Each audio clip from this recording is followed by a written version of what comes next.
कोई भी अगर किसी पार्टी को ज्वाइन करता है, क्यों ज्वाइन करता है, कारण क्या है? नहीं, वो विचारधारा, मैं बता रहा हूँ आपको। मेरा और सवाल है आगे। जैसे मान लीजिए कि मैं बीजेपी ज्वाइन करता हूँ, है ना, मेरी विचारधारा हिंदुत्ववादी वाली, जैसे आप हैं गोरक्षक की हमेशा बात करते हैं, आपने संगठन बनाया है, मुस्लिम की बात करते हैं आप, है ना, कि मुस्लिम की बात करते हैं कि नहीं हिंदुत्ववादी हैं, बिल्कुल मुसलमानों के खिलाफ रहते हैं यार, वैसे बात करते हैं आप। तो अगर कोई पॉलिटिक्स में आता है तो ये कारण है कि उसकी विचारधारा उस पार्टी से मिलती है, या आप ये कहिए कि लाइफ सॉर्टेड होता है कि हमको विधायक बनना है? नहीं, हमारा सपना ही नहीं था, हमारे जहन में नहीं था। हम तो बीजेपी भी ज्वाइन नहीं करना चाहते थे। आपका क्या मानना है इसमें?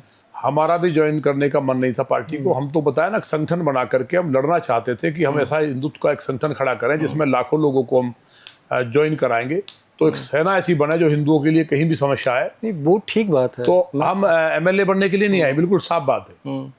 बिल्कुल हमारा ध्येय नहीं था एमएलए बनना, लेकिन परिस्थितियां इस तरह बनती गई, पार्टी में काम करते गए। लेकिन आए बीजेपी में इसलिए क्योंकि बीजेपी मेरे विचार के नज़दीक थी, और मान्य जी ने भी कहा कि राष्ट्र के लिए और हिंदुत्व के लिए और गौरक्षा के लिए, क्योंकि गोरक्षा बंदी कानून माने राजनाथ सिंह जी लाए थे, तो उनसे प्रभावित होकर के हमने भाजपा ज्वाइन की थी। उसके बाद बढ़ते रहे, चलते रहे। 17 में हमें उम्मीद भी नहीं थी। हम जब जिलाध्यक्ष बने बीजेपी में, आप कुछ भी बन सकते हैं, एमएलए एमपी बन सकते हैं, लेकिन जिलाध्यक्ष नहीं बन सकते। तो वो भी हमने कभी नहीं सोचा था। रात को अनाउंस हुआ, सभी लोग शॉक्ड थे कि कैसा हो गया। तो हमने संगठन मंत्री जी से बात की, उन्होंने कहा क्यों आप काम कर नहीं सकते? और काम तो करेंगे, लेकिन इतना बड़ा पद पे तो हमने सोचा ही नहीं था। उसके बाद 17 में टिकट मिला। हमारे सामने तो बड़े बड़े धुरंधर थे, जो बिल्डर थे, पैसे लेके घूम रहे थे, और हमें टिकट मिला। और टिकट मिलने के बाद जो लोग माफिया वहां से चुनाव जीतते थे, उनका। इस पे आपका क्या मानना है? मतलब विचार से जब किसी का विचारधारा मिलती है तो उस पार्टी को ज्वाइन करता है आपके हिसाब से? नहीं, दुनिया ही करती है भाई। आदमी अपने विचार से चलता है। अपराधी अपराधी के साथ बैठता है, साधु साधु के साथ बैठेंगे, धार्मिक लोग धार्मिक के साथ बैठेंगे। जो दर बदलू होते हैं, जो इस पार्टी को ज्वाइन किया फिर उस पार्टी में चले गए, फिर उनके बारे में क्या कहेंगे? उनकी आत्मा मरी हुई होती है। वो विचारधारा से नहीं करते? नहीं, विचारधारा नहीं, उनका निजी एजेंडा होता है, निजी हित होते हैं। और राजनीति में अपने धंधों को, जो उनके काम है, उनको बचाना। मतलब जो दल बदलता है व्यक्ति, मुझे लगता है कि उसे एक विचार के साथ दल ज्वाइन करना चाहिए। हाँ, एक कहीं ना कहीं दुर्घटनाएं होती हैं इस तरह की कि किसी दल में विचार नहीं मिल रहा है और वो उस विचार के प्रति काम करता रहा हो पहले से। ये नहीं कि अचानक सत्ता मारने के लिए ज्वाइन कर लिया। पता है, कुछ दिनों पहले मेरी एक पॉलिटिशियन है, उनसे मेरी बात हो रही थी। उनसे मैंने ये सवाल किया कि राजनीति में जो भी आता है वो विचारधारा की वजह से आता है, क्योंकि मेरी और उनका जो फिलॉसफी और लॉजिक है, बिल्कुल एजेंडा है, बिल्कुल सेम है, इसलिए मैं इस पार्टी को ज्वाइन कर रहा हूँ। नंबर 2, ये अपने लाइफ सॉर्टेड के लिए कि मुझे विधायक बनना है, ऐसा है। तो उन्होंने एक बड़ी खूबसूरत मुझे एग्जांपल दिया। उन्होंने कहा कि विजय, क्या है कि ये जो आपकी पार्टी है ना, पार्टी आपकी गंगा की तरह है, बिल्कुल गंगा में जो पानी बह रहा है सीधे, वो पार्टी है।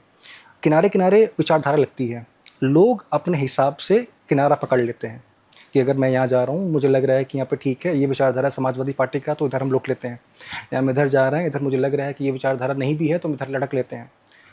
तो उन्होंने ये मुझे बताया था। अब मुझे बहुत सही लगता है, क्योंकि कहीं ना कहीं बातें बहुत सही हैं कि यार एक पानी है, बिल्कुल गंगा की तरफ बहती है, बिल्कुल वो है आपकी एकदम पार्टी लाइन, वो लग रही है कि आपको ये पूरा सिस्टम पॉलिटिक्स है, अगल बगल विचारधारा बनती है, अपने हिसाब से लोग इधर उधर बह जाते हैं।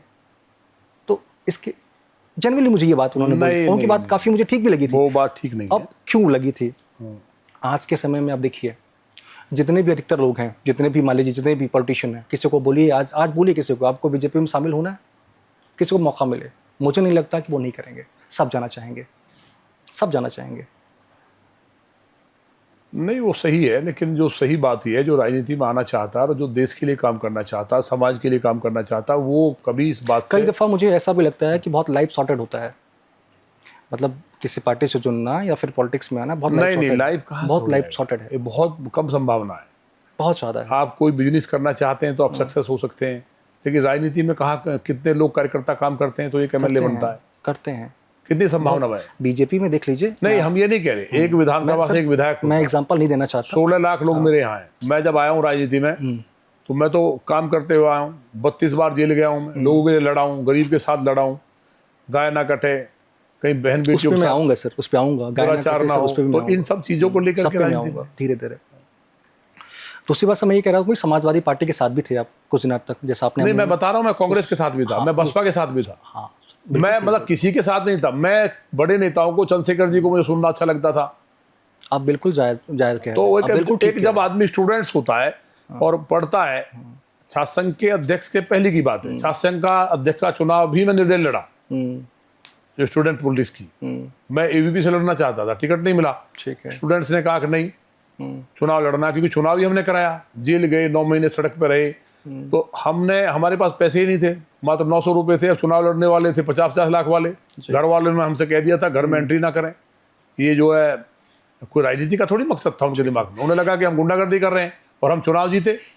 100 रुपये बच्चों ने, स्टूडेंट्स ने इकट्ठे किए, 1000 रुपये में 1000 पोस्टर छपे, फॉर्म भरा, और उसके बाद जो 50 लाख वाले वो हारे हमारे सामने। और बड़े बड़े मंत्रियों के बच्चे लड़ रहे थे, कांग्रेस के जिलाध्यक्ष का लड़का लड़ रहा था, और हम जीते, और जितनी वोट सबको मिली हमें मिली। तो वो लोगों ने हमारा काम देखा, उनके बीच में हम लगातार लंबे समय से थे। समाजवादी पार्टी के किसी बड़े नेता से मिले आप? नहीं, हम माननीय अखिलेश जी का हमारा बहुत अच्छा संबंध था, और माननीय मुलायम सिंह जी का भी हम सम्मान करते थे, क्योंकि जब स्टूडेंट पॉलिटिक्स में थे तो हम एक मूवमेंट चलाया था डोनेशन के खिलाफ, जो स्कूलों में, कॉलेजों में डोनेशन होती है। तो हमारे खिलाफ कॉलेज के जो चेयरमैन हो गए, तो हमें बुलाया गया। तो हम पार्टी में नहीं थे किसी ने, क्योंकि निर्दलीय लड़े थे हम। तो वहाँ उन्होंने समझाया। उनकी एक बात हमें अच्छी लगी, बड़े नेता से हर एक से सीखना चाहिए। वो नाराज हुए कि तुम लोग ये कर रहे हो। तो हमने कहा जी वो बात सही है, लेकिन गरीब के बच्चे कहाँ पढ़ेंगे? 5 लाख 10 लाख डोनेशन कहाँ से देंगे? वो टैलेंटेड है, तो जिसकी मेरिट पे जो 85-90% नंबर है, अगर वो भी डोनेशन देगा तो पढ़ने का मतलब क्या है? तो उन्होंने खैर उस बात को माना, और उन्होंने एक बात कही है, हमारी बात याद रखना कि तुम लोग स्टूडेंट लीडर हो, और अगर पॉलिटिक्स में जाना चाहते हो तो किसी के साथ धोखा मत करना। धोखा खा लेना, धोखा मत करना। मैंने धोखे खाए हैं, मेरे साथ लोगों ने धोखा किया, इसलिए मैं मुलायम सिंह हूँ। तब वो सीएम थे, ये 2004 की बात है। दोनों नेताओं को देखा है आपने? मुलायम सिंह को भी देखा है, अखिलेश यादव से मिले हैं? दोनों में हाँ, बेहतर अखिलेश कौन? जी से मिले हैं। दोनों में से बेहतर कौन अखिलेश, है? देखिए अखिलेश जी का अलग प्रकार का मामला है। अखिलेश जी का क्या है, बिल्कुल हम रूबी फ्रैंक जो अगर बात करें, तो अखिलेश जी कार्यकर्ताओं पर ट्रस्ट नहीं करते, और नेताजी जो हैं वो कार्यकर्ताओं पे भरोसा करते थे। किसी कार्यकर्ता से गलती हो जाए तो एज ए गार्जियन डांटते थे, लेकिन कार्यकर्ता से नफरत नहीं करते थे। अखिलेश जी अगर नाराज हो जाए तो फिर नाराज हो जाए, जिससे होना है, फिर वो जल्दी मनते नहीं। ये अंतर है, क्योंकि कार्यकर्ताओं को नीचे से बनाने का काम जो करता है ना, वो डांट सकता है लेकिन उसको तोड़ेगा नहीं। वो एक एक कार्यकर्ता कीमत समझता है। वो थोड़ा सा नेताजी 4 तरह के लोग जो वैसे होते थे इधर उधर के, उनको भी जोड़ के चलते थे, चाहे वो समाज में उनकी इमेज अच्छी नहीं है। और अखिलेश जी की क्या है कि उन्हें कोई बता देगा क्या कि भाई ये आदमी खराब है, तो उससे भड़क जाते हैं। आप एक मुखर हिंदुत्ववादी नेता हैं, मुखर हैं हर नहीं, चीज़ों पे। मुखर मान सकते हैं हम सही को सही कहते हैं, बस ये है। जब आपका नाम आता है तो हमेशा गौरक्षक की बात आती है। जी, मेरा सवाल है आपसे, अब तक कितनी गौरक्षक के लिए आपने आवाज़ उठाई है, कितनी गौरक्षकों को आपने बचाया है? मैं राजनीति में बेटी को और गाय को बचाने के लिए आया। ठीक है। जो उस बेटी के साथ घटना हुई, फिर मेरे यहाँ गाय कटी, तो ये 2 जो ऐसे एक्सीडेंट हुए, इनसे मेरा मन जो लगा कि जीवन का कोई मतलब नहीं, तो लड़ना चाहिए, लोगों के लिए करना चाहिए। मेरे जो आदर्श थे, सम्राट वीर भोज से लेकर के महाराणा प्रताप, शिवाजी महाराज ये थे, तो उनसे मैं था कि जिन्होंने इतनी लड़ाई लड़ी, घास की रोटी खाई, विषम परिस्थिति में रहे, और बेटियों को, गाय को देश बचाया, तो हमें करना चाहिए। आपने तो गाय के लिए क्योंकि मैं धार्मिक था, और हम गाय शुरू से पालते हैं, गुजर और गाय का तो वैसे भी गहरा संबंध है, तो हमें लगा गाय कट रही है तो ये वेद की माँ है गाय, और बिना गाय के धरती पे